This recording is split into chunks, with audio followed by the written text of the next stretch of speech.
Finally আমরা গোশালায় পৌঁছে গেছি। আর মায়াপুরে গেলে গোশালায় না গেলে অনেক বড় কিছু মিস করবে। এখানকার গরুগুলো এতটাই বড়, শিংগুলো এতটাই মোটা, দেখলে তোমরা অবাক হয়ে যাবে। আর মোটামুটি গরু ছিল 5 থেকে 700-র উপরে, অনেক গরু ছিল, অনেক।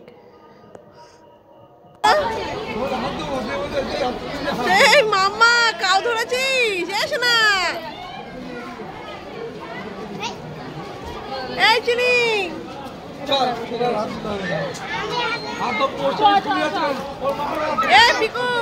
ধরবি, কাউ ধরবি, কত বড় বড় মোটা মোটা শিং। মামা একটু আদর করে দাও, একটু আদর করে দাও। নমস্কার করছে মাম্মা।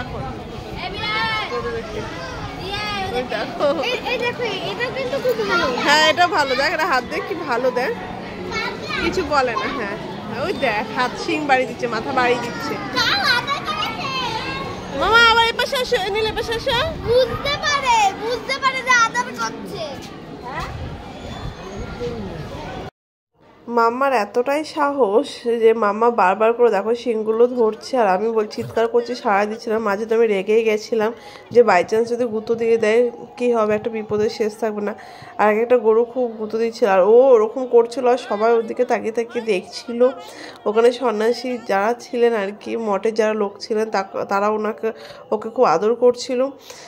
তো এইভাবেই সারাটা দিন দেখো কাটাচ্ছে। আর এই গরুটা দেখো কত বড়, আর আমি না দেখছি শিংগুলো না দেখলে বিশ্বাস করবে না, আমার ভয়ও লাগছে, আবার আদরও করছে, হেভি লাগছিল বেশ।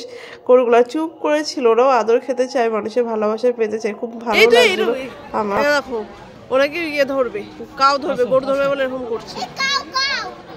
কি সাহস ওর, মামা গুতিয়ে দেবে, এরকম করে না। চলো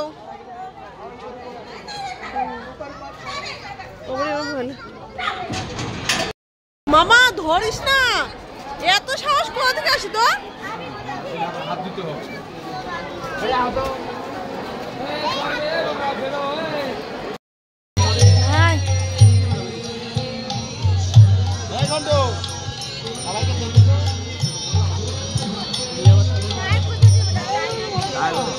তো সাহস তোমাদেরকে কি বলবো, যে ও গরু ধরার জন্য বাবাকে জ্বালিয়ে পুড়ে খেয়েছে যে বাবা গরু ধরবো গরু ধরবো বলে।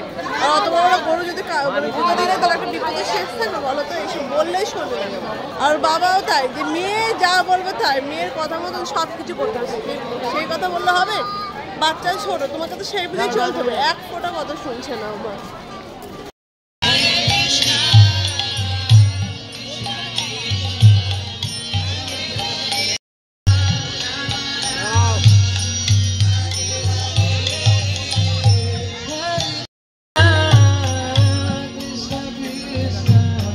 আমরা গোশালা থেকে এবার চলে গেছিলাম গীতা মেলায়। গীতা মেলায় দেখো কি সুন্দর ডেকোরেশন করেছে, গাছগুলোর মধ্যে এত সুন্দর লাইটগুলো দিয়েছিল, খুব সুন্দর লাগছিলো, গাছে অন্যরকম লাগছিলো গাছগুলোকে দেখতে।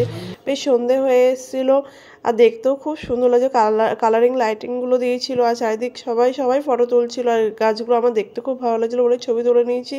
আর এদিকে আমরা মন্দিরের সামনে চলে এসেছি, দেখো মন্দিরটা।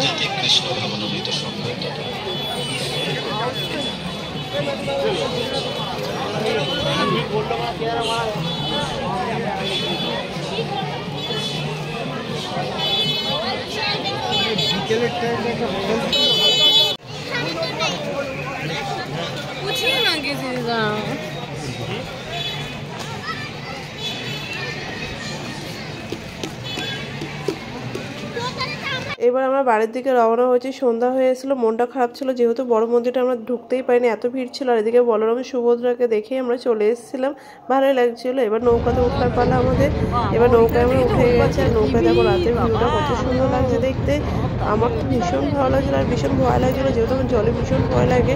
আর নৌকাটা যখন চালাচ্ছিল এত ভিড় ছিল, তোমাদের কি বড় নৌকার মধ্যে অনেক লোক নিয়ে নিয়েছিল।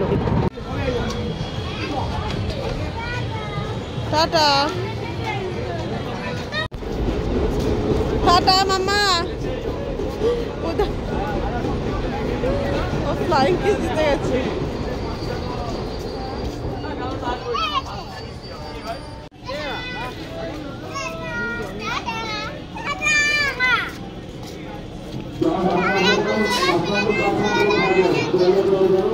চলো চলো